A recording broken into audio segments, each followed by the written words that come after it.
Hey y'all, hey. Hope all is well with you. Okay, we're about to get through. We're back again. We're about to get through getting this broken down. I've already cut off the inches I need for the length of the dress. Hopefully I wasn't too generous. But now I have to work on doing the peplum portion because I want to pop in right here and kind of give you a better overview as to what I was doing with this dress. Here I have the dress on the mannequin, and as of right now I've already cut off the inches I needed at the bottom of the dress, which is going to serve a purpose, so I did not get rid of it. Now I am getting to showing you how I am going to take it apart at the side seams and adjust the peplum around, as well as add in gussets into the sides of the dress. This gave her the fullness she needed in order to close the dress up.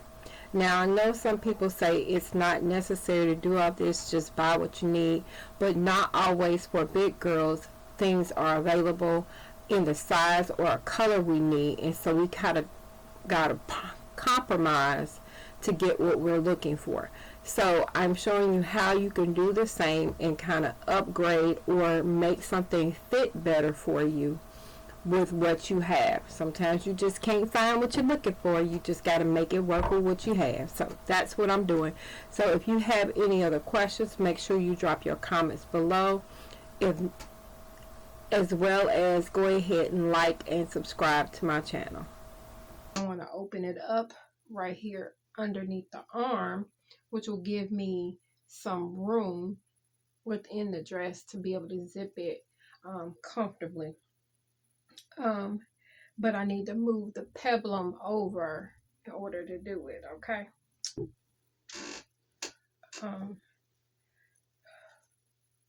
This is the front portion of the dress right here. This is the front, very front. This is the peplum. I will have to remove that till about 3 inches into the back.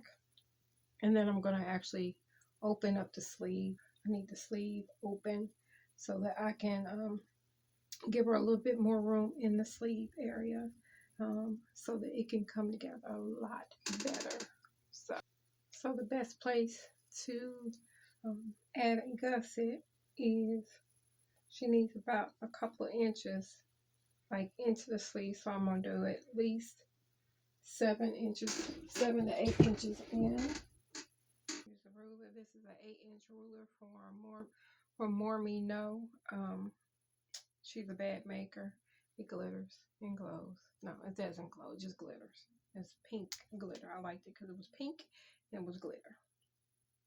We never can go wrong with this. So this is 6 inches right here. Easiest way to mark it. You can mark it with chalk. I usually just take a pen. I'm doing 6 inches up, so that once I put it on her, I have the room I need. Then the other thing I need to do, I will have to take out the stitches to about 2 to 3 inches. We can mark it here. You can mark it with a pen, or I suggest using chalk. A lot of times using some of those markers that you buy at the store. The problem I've run into, if you don't pick the right kind, once you start to work with it, and like if you have to iron the project or have to wet the project, it affects which one you should use. And sometimes those markers still ghost even after you have did whatever the suggested removal is. I've done it before. I hate it. Chalk is one thing. Chalk is chalk. It's basically dust. And guess what? It rubs away. It washes away way easier. So let me zoom in real quick. All right. So with serging, this is how far I got to go with the front piece. Okay, with serging, there is 4 rows of thread being used to put this garment together. It gives it a nice secure locking. It's a secure locking stitch. That's why it's called overlock. And there is 2 needles for the actual that goes through the needles, and the other 2 basically wrap around the fabric. So there's 1 thread on top, 1 thread on the bottom, and then there's 2 threads that are fed through needles. So the easiest way to kind of start you is find the 2 threads. I'll try to move you in so you can really see it. Okay, you can see it real good. So this is a needle stitch. This is a needle stitch. They're usually parallel next to each other. This is the top overlock, and this is the bottom overlock. So what you want to do to help speed up your time is you can pop these 2 stitches.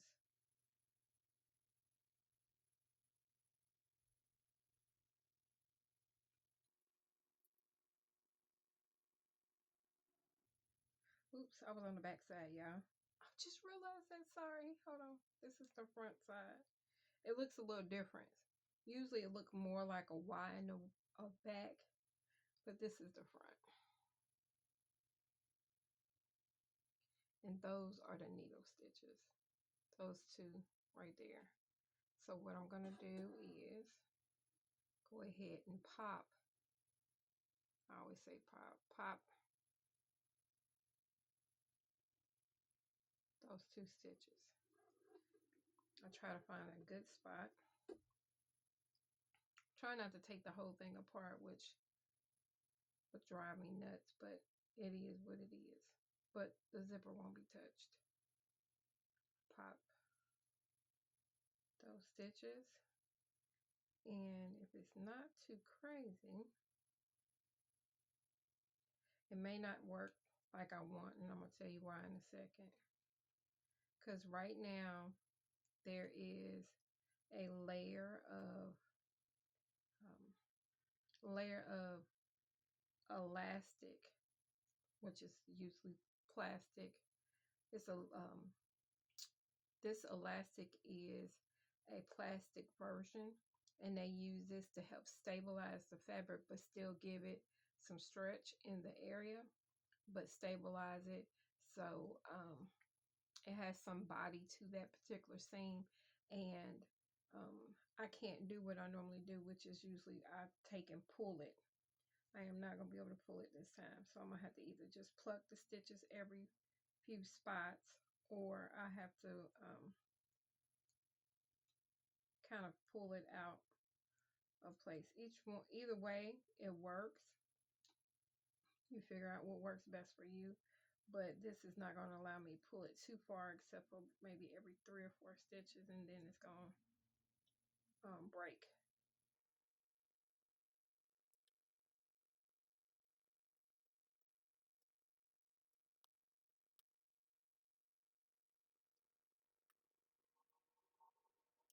And if this doesn't work, the other way is, which it'll work too, but it's harder to do with stretchy type material, and you don't want to snag the material. That's the other reason why I don't really work on this side.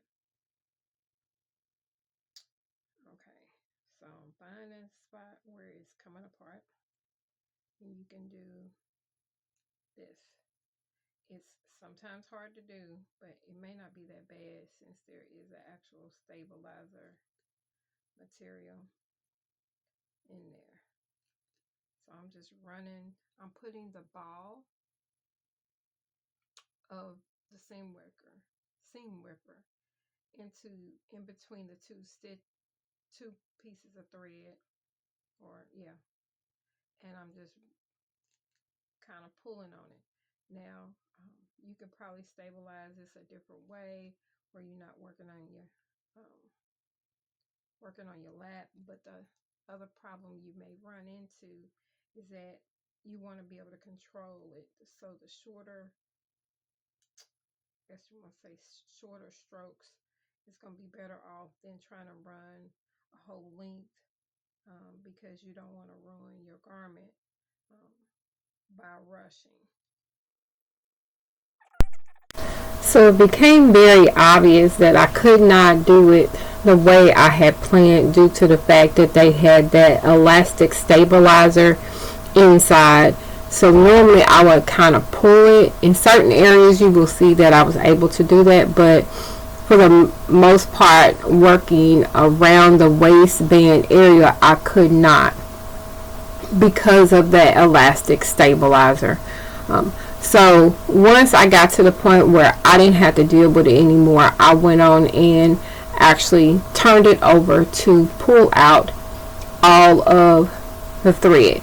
That is very important to make sure you remove all of it, because when you begin to sew it back together, you don't want them frayed pieces to be in your way. So I continued to remove the excessive amount of stitching, and once I got to a good area and had it open enough, it was good to go. Then I went on to working underneath the arm, where you can see me pulling out the stitches. It did take a while, but it came out beautifully done, I think. You will see the very end of the video where you see the finished product on my client. I did the appliques because originally they were gold, and I placed them in different spaces, and that's one thing about designing. You have to figure out what works best for your client, not necessarily the design that they purchase or get for you to alter is going to always be right for them. I cater it, and I do things specifically for my clients. I don't worry about anybody else. So appreciate y'all watching. Hope you like. Make sure if you haven't already, like and subscribe to the channel, and I will catch you all the next time. Deuces.